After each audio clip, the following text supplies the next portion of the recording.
تاریخ میں کبھی کبھی ایسی پیشن گوئیاں ملتی ہیں جو آنے والے وقت کی ایک جھلک دکھا دیتی ہیں۔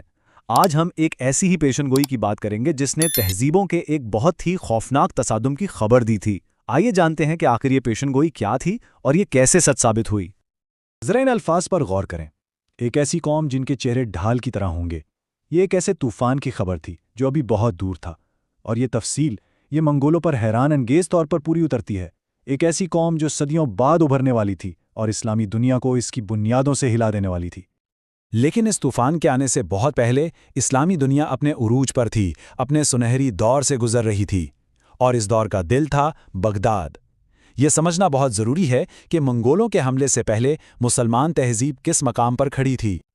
دیکھیں، بغداد صرف ایک شہر کا نام نہیں تھا، یہ سمجھیں کہ اس وقت پوری دنیا کا دل تھا، عباسی خلفاء کا دارالحکومت۔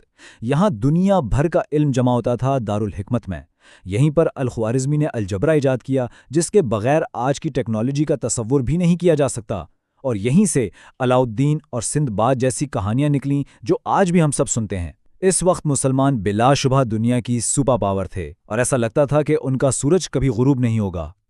لیکن جیسا کہ تاریخ کا اصول ہے، ہر عروج کو زوال ہے۔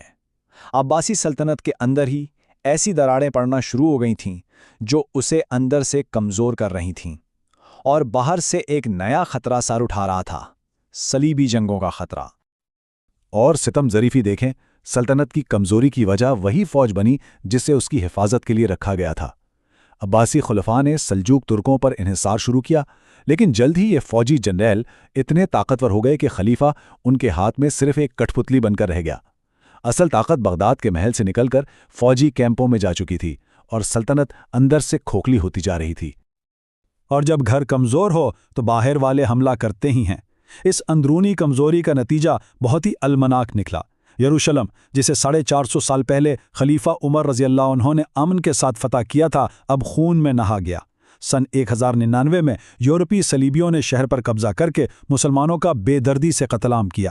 یہ صرف ایک فوجی شکست نہیں تھی، یہ اسلامی دنیا کی روح پر ایک بہت گہرا زخم تھا۔ اسی افراتفری اور انتشار کے دور میں تاریخ کے سٹیج پر دو ایسی عظیم شخصیات ابھریں جن کی تقدیریں ایک دوسرے سے جڑی ہوئی تھیں، حالانکہ وہ کبھی ایک دوسرے سے ملے نہیں۔ ایک مشرق میں، دوسرا مغرب میں، اور دونوں ہی دنیا کا نقشہ ہمیشہ کے لیے بدلنے والے تھے۔ یہ تاریخ کی ایک سب سے حیران کن بات ہے کہ صلاح الدین اور چنگیز خان دونوں ایک ہی زمانے میں جی رہے تھے۔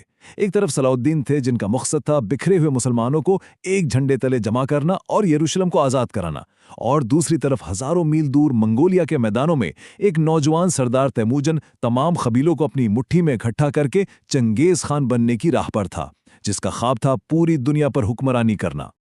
اور صلاح الدین نے اپنا وعدہ نبھایا، انہوں نے مسلمانوں کو متحد کیا اور 1192 میں یروشلم کو صلیبیوں کے قبضے سے آزاد کرا لیا۔ پوری اسلامی دنیا میں جشن کا سماں تھا، لیکن کسی کو اندازہ نہیں تھا کہ یہ خوشی بس کچھ ہی دیر کی ہے۔ مشرق سے ایک ایسا طوفان اٹھ رہا تھا جو سب کچھ بہا کر لے جانے والا تھا۔ اب وہ وقت آ گیا تھا اس پیشن گوئی کے سچ ہونے کا۔ منگول، جنہیں تاریخ خدا کا عذاب کے نام سے یاد کرتی ہے، اب اسلامی دنیا کی دہلیز پر دستک دے رہے تھے۔ تو چنگیز خان کی طاقت کا اصل راز کیا تھا؟ اس کی فوج۔ اس نے خانہ بدوش جنگجوؤں کو ایک ایسی ناقابل شکست مشین میں بدل دیا جس کی بنیاد 3 چیزوں پر تھی: سخت نظم و ضبط، سخت انصاف اور شدید خوف۔ اس کا اصول سادہ تھا: 10 میں سے 1 بھاگا تو باقی 9 بھی مارے جائیں گے۔ چوری کی سزا 10 گنا واپسی ورنہ موت، اور دشمن کے دل میں دہشت بٹھانے کے لیے وہ فتح کے بعد انسانوں کی کھوپڑیوں کے مینار بنواتا تھا۔ یہ صفاقی ہی اس کی سب سے بڑی طاقت تھی۔ حیرت کی بات تو یہ ہے کہ یہ جنگ شاید کبھی ہوتی ہی نہ۔ چنگیز خان نے خوارزمی سلطنت سے تجارت اور دوستی کا ہاتھ بڑھایا تھا، لیکن خوارزمی شاہ نے تکبر میں آ کر اس کے سفیروں کو قتل کروا دیا۔ یہ ایک ایسی بھیانک غلطی تھی جس کی قیمت پوری اسلامی تہذیب کو چکانی پڑی۔ منگولوں کے نزدیک سفیر کا قتل اعلان جنگ سے بھی بڑا جرم تھا، اور اب چنگیز خان کا غضب رکنے والا نہیں تھا۔ منگول حملے سے پہلے خوارزمی سلطنت کیسی تھی؟